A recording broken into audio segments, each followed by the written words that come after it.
Good morning students. आज हम जो हमारा चैप्टर चल रहा है पी ब्लॉक के तत्व, इसमें जो टॉपिक पढ़ने वाले हैं वो है नाइट्रिक अम्ल के निर्माण, गुण और उपयोग। नाइट्रिक अम्ल नाइट्रोजन का ही एक यौगिक है। इसके बारे में मैंने पिछली क्लास में आपको थोड़ा बहुत बता दिया था कि जो नाइट्रिक अम्ल है ये नाइट्रोजन के ऑक्सी अम्लों में सर्वाधिक स्थायी है। क्यों है सर्वाधिक स्थायी? क्योंकि नाइट्रोजन की जो ऑक्सीडेशन स्टेट इसमें होती है वो +5 होती है।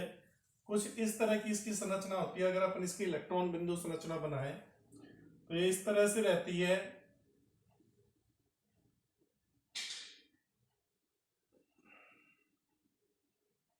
और एक ऑक्सीजन डबल बॉन्ड से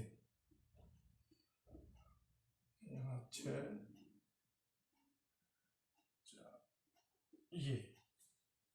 ये इसकी इलेक्ट्रॉन बिंदु संरचना है। अगर इस पर आवेश, औपचारिक आवेश हम देखें तो देखो नाइट्रोजन के देखें हम, नाइट्रोजन के पास 5 इलेक्ट्रॉन होते हैं संयोजी कोष में। यहां पर देखो 1 2 3 4 5, ये 5 इलेक्ट्रॉन आ रहे हैं इसके। और ये ऑक्सीजन के पास क्या है? 6 और 1 7। सॉरी सॉरी सॉरी, हाँ। यहाँ पर नाइट्रोजन के पास देखो 1 2 3 4 इलेक्ट्रॉन। नाइट्रोजन के संयोजी कोष में कितने होते हैं? 5 इलेक्ट्रॉन। लेकिन यहाँ पर नाइट्रोजन के 4 इलेक्ट्रॉन है, 1 2 3 4। 5 में से 4 गए तो +1, तो नाइट्रोजन पर तो प्लस चार्ज होता है। और इस वाली ऑक्सीजन पर देखो 6 इलेक्ट्रॉन तो ये है और 1 इलेक्ट्रॉन ये रहा 7। जबकि ऑक्सीजन के संयोजी कोष में कितने इलेक्ट्रॉन होते हैं? 6। 7 इलेक्ट्रॉन है, मतलब 1 फालतू है, तो इस ऑक्सीजन के ऊपर नेगेटिव चार्ज। तो अपन इसको ऐसे शो करते हैं। ये नाइट्रोजन नाइट्रिक अम्ल की क्या है? इलेक्ट्रॉन बिंदु संरचना है। ये नाइट्रोजन की इलेक्ट्रॉन बिंदु संरचना है। अब अपन देखते हैं इसमें नाइट्रोजन, ये नाइट्रिक अम्ल को निर्माण की विधियां।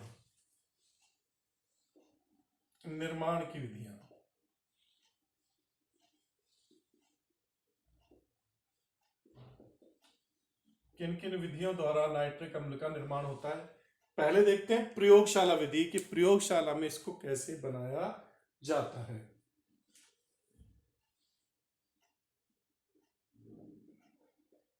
प्रयोगशाला विधि।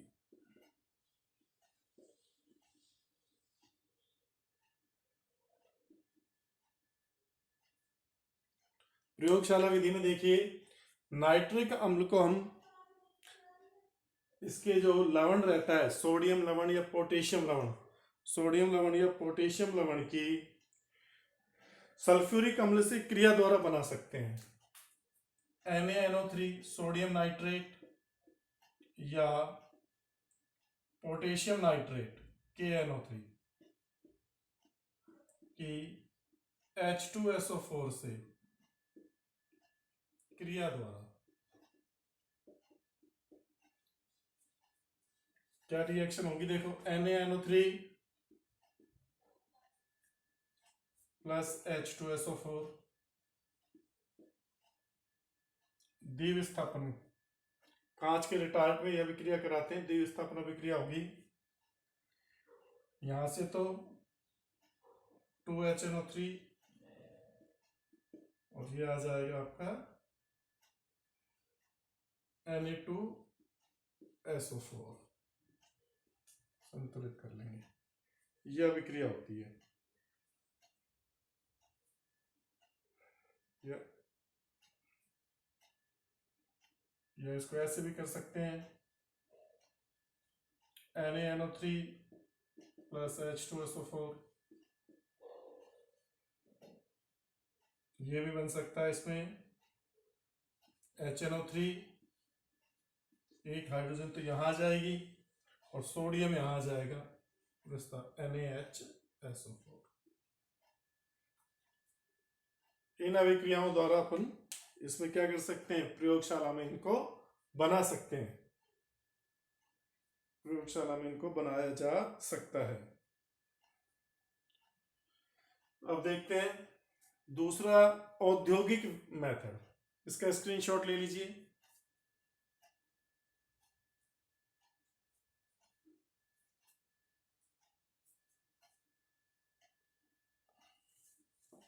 निर्माण की विधियों में दूसरी आती है आपके औद्योगिक विधि, जो कि इंपॉर्टेंट है, इसमें से क्वेश्चन आ सकता है। नाइट्रिक अम्ल के निर्माण की जो औद्योगिक विधि है, इसमें से क्वेश्चन आपके आ सकता है। औद्योगिक विधि,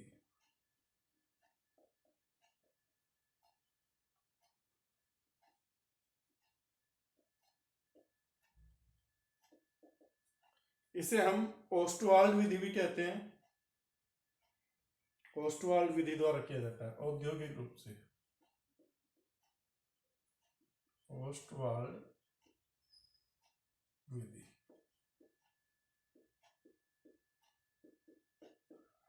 उद्योग धंधों में ओस्टवाल्ड विधि द्वारा हम किसका निर्माण करते हैं? नाइट्रिक अम्ल का निर्माण करते हैं।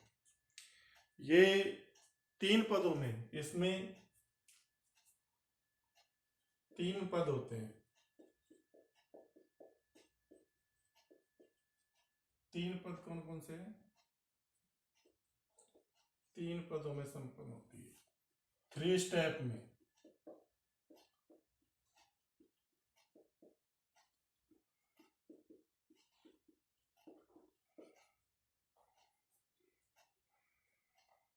सबसे पहले तो क्या किया जाता है? अमोनिया, अमोनिया का वायुमंडलीय ऑक्सीजन द्वारा उत्प्रेरकीय ऑक्सीजन किया जाता है। अमोनिया NH3 के ऑक्सीजन से क्रिया कराई जाती है। प्लेटिनम या रोहनियम RH उत्प्रेरक काम में लेते हैं, गोज उत्प्रेरक बोलते हैं इनको। और ये 500 केल्विन पर एक अभिक्रिया होती है और 9 बार वायुमंडलीय दाब होता है, 9 बार, जिससे अपन को नाइट्रोजन मोनोऑक्साइड मिलता है। साथ ही जल के अणु अभिक्रिया को संतुलित करते हैं। 4NO है तो यहाँ पर 4NH3 आ जाएगा और यहाँ 5O2 आ जाएगा, ये वायु से।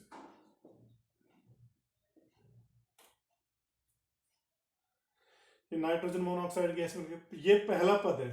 पहले पद में क्या किया जाता है? अमोनिया का ऑक्सीकरण कराया जाता है। अमोनिया का ऑक्सीकरण किसकी उपस्थिति में कराते हैं?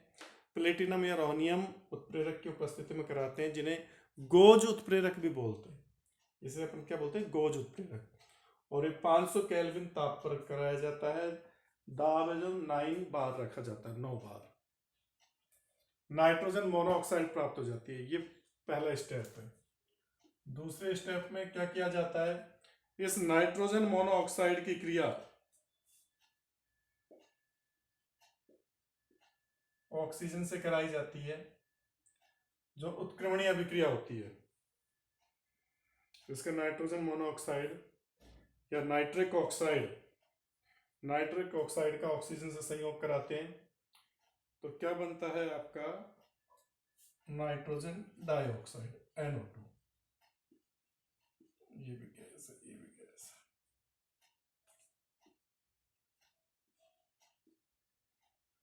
ये दूसरा स्टेप होता है। फिर तीसरे स्टेप में क्या किया जाता है? इस नाइट्रोजन डाइऑक्साइड को पानी में घोलकर नाइट्रिक अम्ल बनाया जाता है। ये अपन को नाइट्रोजन डाइऑक्साइड मिल गया। अमोनिया का उत्प्रेरकीय ऑक्सीकरण कराया तो नाइट्रोजन मोनोऑक्साइड मिला। नाइट्रोजन मोनोऑक्साइड की ऑक्सीजन से संयोग कराया तो नाइट्रोजन डाइऑक्साइड प्राप्त हुआ। अब इस नाइट्रोजन डाइऑक्साइड की क्रिया या नाइट्रोजन डाइऑक्साइड को जल में से प्रवाहित कराया जाता है NO2 के H2O से। NO2 की जब H2O से क्रिया कराते हैं तो हमें HNO3 प्राप्त होता है।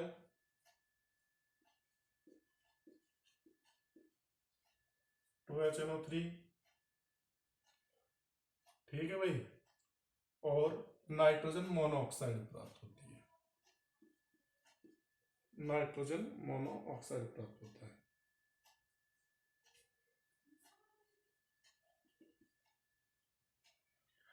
ये जो आपको देखो नाइट्रिक अम्ल तो हमारा मुख्य उत्पाद है, ये तो हमें प्राप्त हो ही गया। और इसमें जो ये सह उत्पाद प्राप्त हुआ है ये वापस से इस सेकंड स्टेप में काम आ जाता है, ठीक है ना, इसका पुनः चक्रण कर लिया जाता है, इस नाइट्रोजन मोनोऑक्साइड को पुनः सेकंड स्टेप में काम में ले लिया जाता है। इसलिए जो ओस्टवाल्ड विधि है ये नाइट्रिक अम्ल बनाने की सबसे श्रेष्ठ या उत्तम विधि है। ये आपके क्वेश्चन आ सकता है एग्जाम में कि ओस्टवाल्ड विधि को नाइट्रिक अम्ल के निर्माण की श्रेष्ठ विधि क्यों कहा जाता है। तो इसका रीजन क्या है कि इसमें जो सह उत्पाद प्राप्त होता है नाइट्रोजन मोनोऑक्साइड वो पुनः चक्रण में काम आ जाता है या सेकंड स्टेप में द्वितीय पद में काम आ जाता है, दोबारा से नाइट्रिक अम्ल बनाने के काम आता है। इस कारण से इसमें ज्यादा उत्पादन होता है और इसलिए इसको अपन क्या कहते हैं, नाइट्रिक अम्ल बनाने की श्रेष्ठ विधि कहते हैं। ये यहां पर काम आ जाएगा दोबारा से, ठीक है ना, अपन को नया नहीं लेना पड़ेगा। अब देखिए इस विधि से जो हमको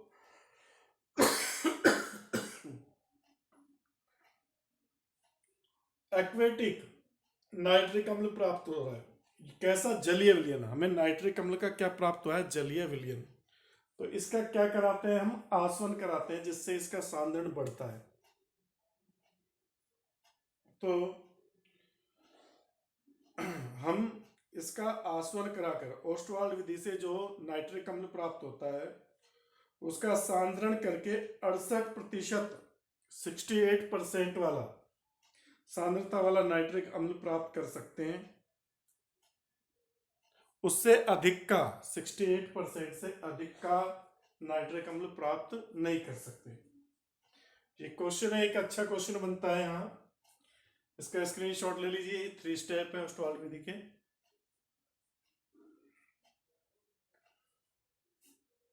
क्वेश्चन क्या बनता है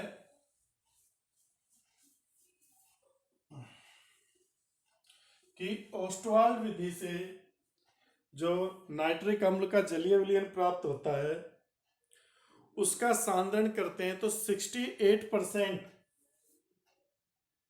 68% सांद्रता वाला HNO3 विलयन प्राप्त होता है, ही प्राप्त होता है। उससे अधिक नहीं, उससे अधिक सांद्रता का नहीं। क्यों, ये क्वेश्चन बनता है कि आपको जो तृतीय पद में नाइट्रिक अम्ल का जलीय विलयन मिला है उसका आप आसवन करोगे, उसका आसवन करोगे तो हमें 68% तक का, मतलब 68% का मतलब क्या हो गया कि 100 ग्राम में 68 ग्राम नाइट्रिक अम्ल है और 32 ग्राम क्या हो गया, वो जल। इससे अधिक सांद्रता का हमें क्या नहीं मिलता, नाइट्रिक अम्ल नहीं मिलता साधारण आसवन द्वारा।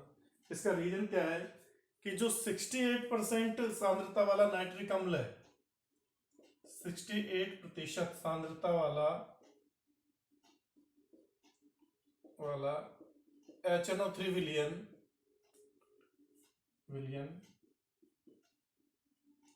एक एजोट्रोपिक विलयन है, एक स्थिर क्वाथी मिश्रण। क्या है, एक स्थिर क्वाथी मिश्रण। सॉल्यूशन वाले चैप्टर में पढ़ा था ना आपने, स्थिर क्वाथी मिश्रण, स्थिर क्वाथी मिश्रण। स्थिर क्वाथी मिश्रण है,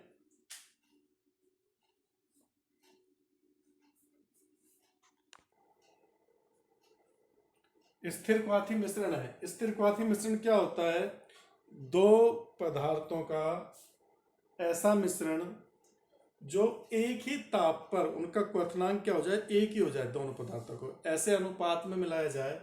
जैसे यहाँ पर 68% वाला विलयन है, तो इसका मतलब क्या हो गया कि 100 ग्राम विलयन है, 100 ग्राम में 68 ग्राम तो नाइट्रिक अम्ल है और 32 ग्राम क्या है, जल है।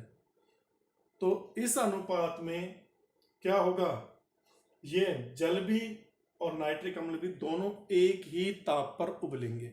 तो अब हम इनको आसवन या प्रभाजी आसवन द्वारा अलग नहीं कर सकते। एक विलयन एक स्थिर क्वाथी मिश्रण है, इसलिए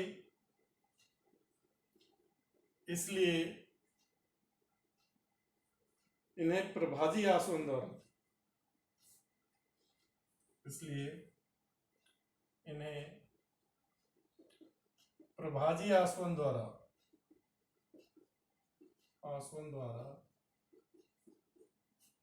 जल से अलग नहीं किया जा सकता, जल से अलग नहीं किया जा सकता।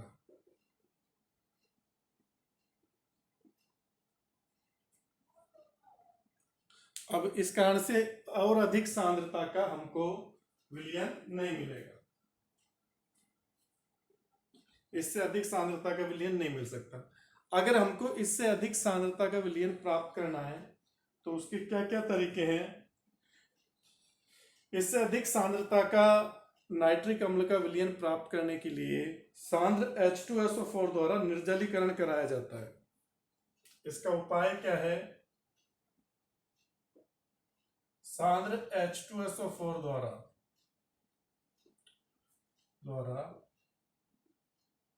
HNO3 का निर्जलीकरण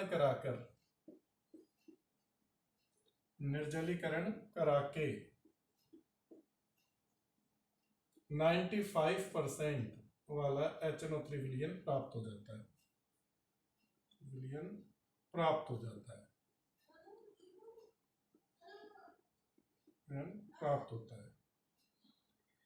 और अगर 98%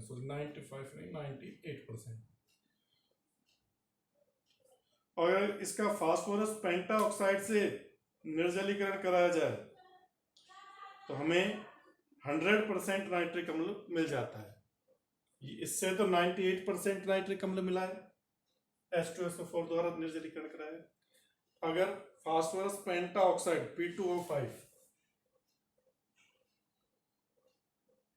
P2O5 द्वारा निर्जलीकरण कराने पर, ये दोनों पॉइंट नोट कर लेना, कराने पर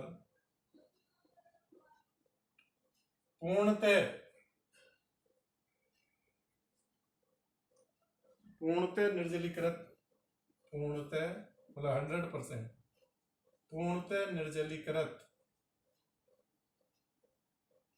HNO3 प्राप्त होता है।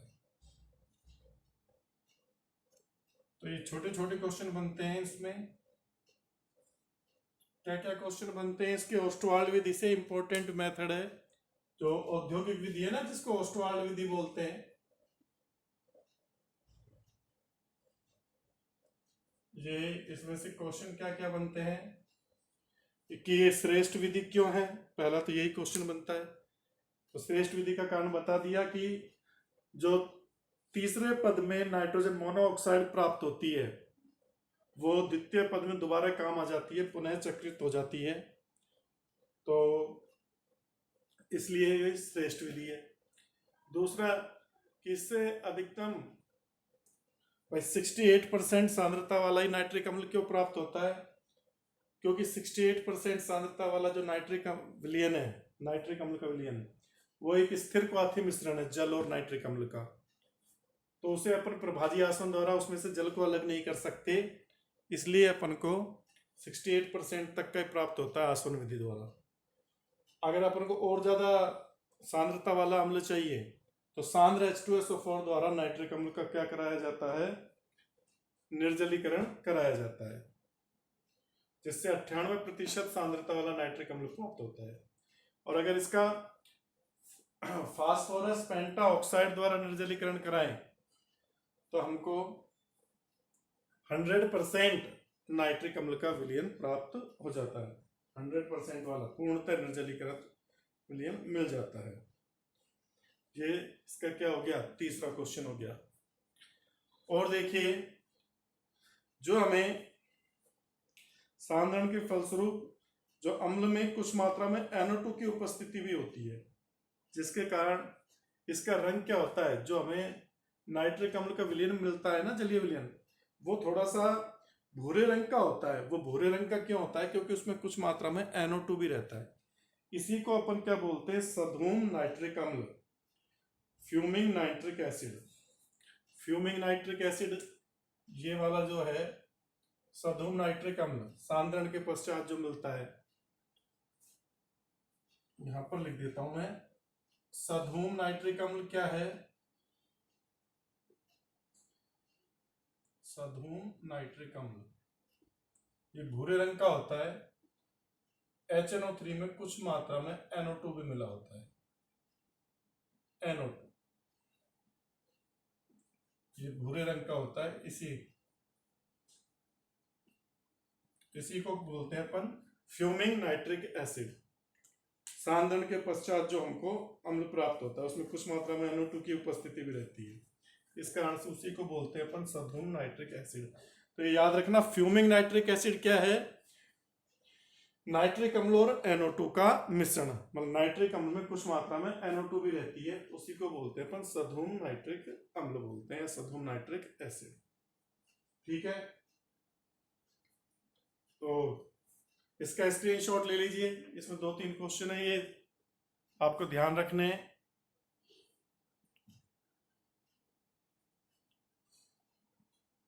अब देखते हैं इसके भौतिक गुण, नाइट्रिक अम्ल के भौतिक गुणधर्म।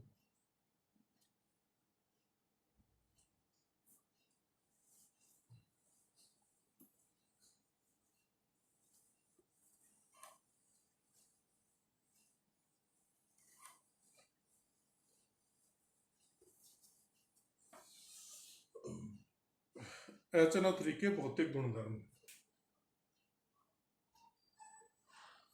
HNO3 के भौतिक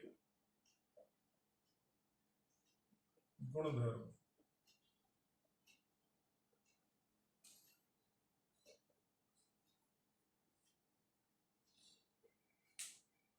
पहला है,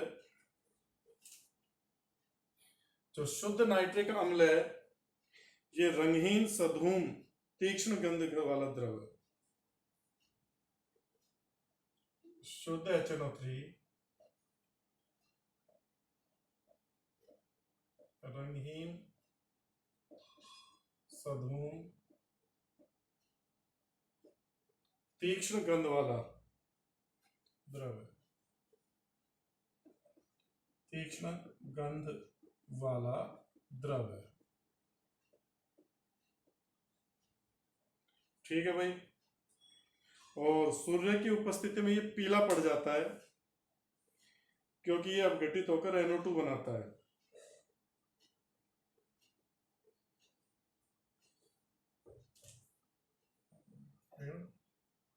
सनलाइट, सूर्य के प्रकाश की उपस्थिति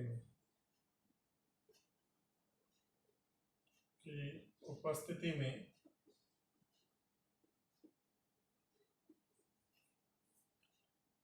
यह पीला पड़ जाता है।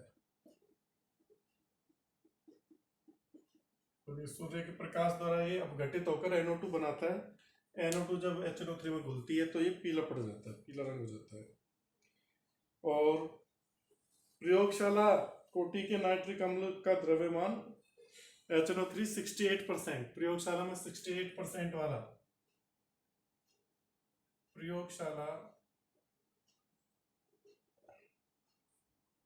कोटि का नाइट्रिक अम्ल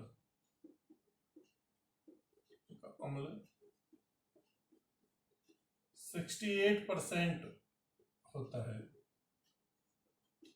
68% सांद्रता वाला नाइट्रिक अम्ल प्रयोगशाला में काम में लिया जाता है, और इसका जो विशिष्ट घनत्व है 1.504 होता है। इसका विशिष्ट घनत्व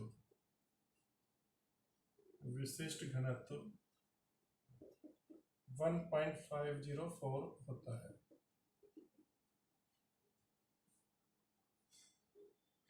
और क्या है, इसका जो हिमांक है, इसका मेल्टिंग पॉइंट 231.4 केल्विन होता है। 231.4 केल्विन। और boiling point 355.6 kelvin. Boiling point 355.6 kelvin होता है। गलनांक क्वथनांक है इसके। और ये प्रबल अम्ल त्वचा संक्षारक प्रकृति का होता है, अगर स्किन पे पड़ जाए तो घाव कर देता है, इसलिए इसके प्रयोग में सावधानी बरती जाती है। इनका स्क्रीनशॉट ले लीजिए इसका।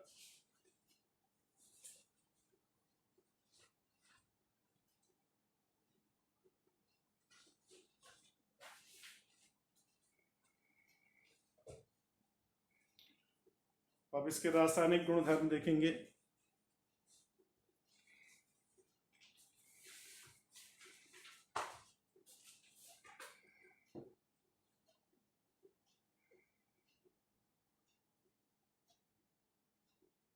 हाँ भाई, स्क्रीनशॉट ले लीजिए इसका, ड्राफ्ट कर दो इसको।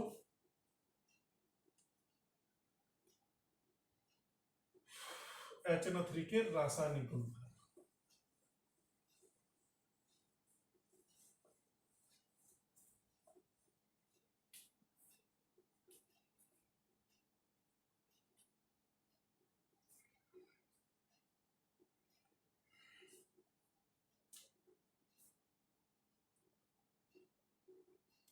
रासायनिक गुणधर्म।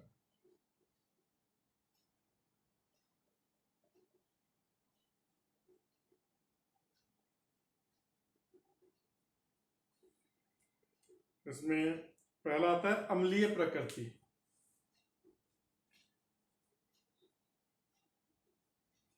इसकी अम्लीय प्रकृति।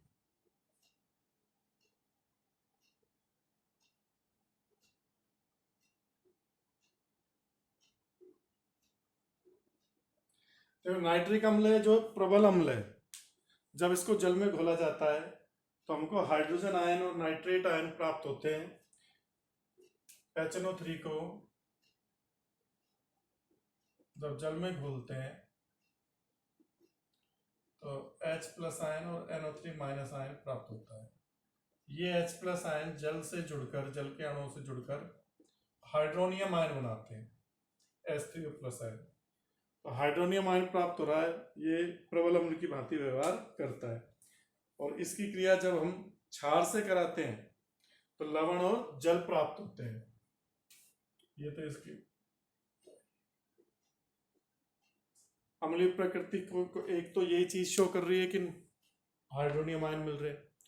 दूसरी क्या चीज शो कर रही है कि इसकी क्षार से क्रिया कराते हैं, HNO3 की क्रिया NaOH से कराओ तो हमको क्या मिलेगा, NaNO3 तो लवण और H2O, या HNO3 की क्रिया KOH से कराओ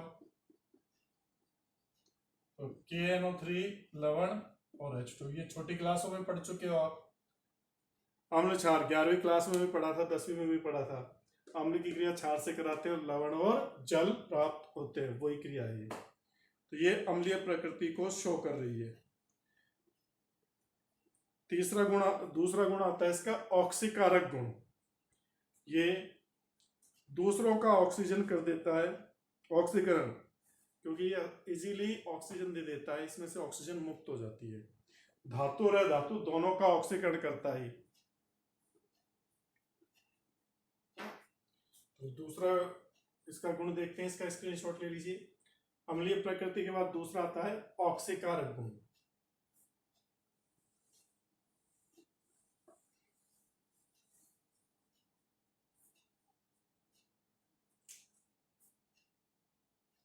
ऑक्सीकारक गुण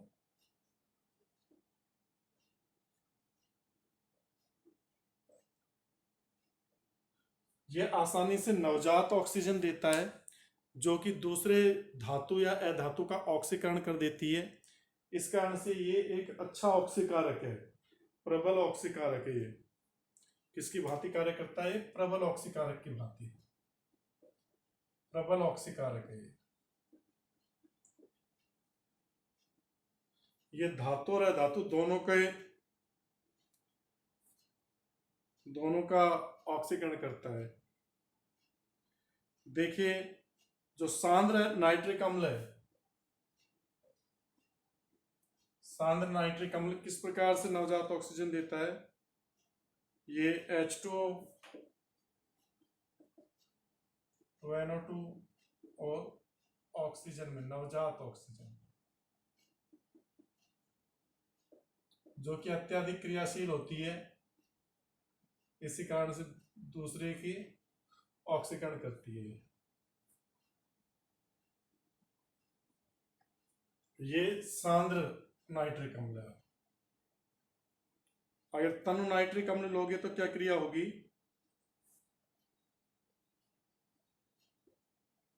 याद रखना भाई, सांद्र अलग टूटेगा और तनु अलग। तनु नाइट्रिक अम्ल टूटता है तो आपको क्या क्या प्राप्त होता है? H2, नाइट्रोजन मोनोऑक्साइड, यहाँ नाइट्रोजन डाइऑक्साइड प्राप्त हुई है, नाइट्रोजन मोनोऑक्साइड प्लस 3 नवजात ऑक्सीजन। दोनों से ही नवजात ऑक्सीजन मिल रही है, लेकिन रिएक्शन क्या है? अलग अलग है।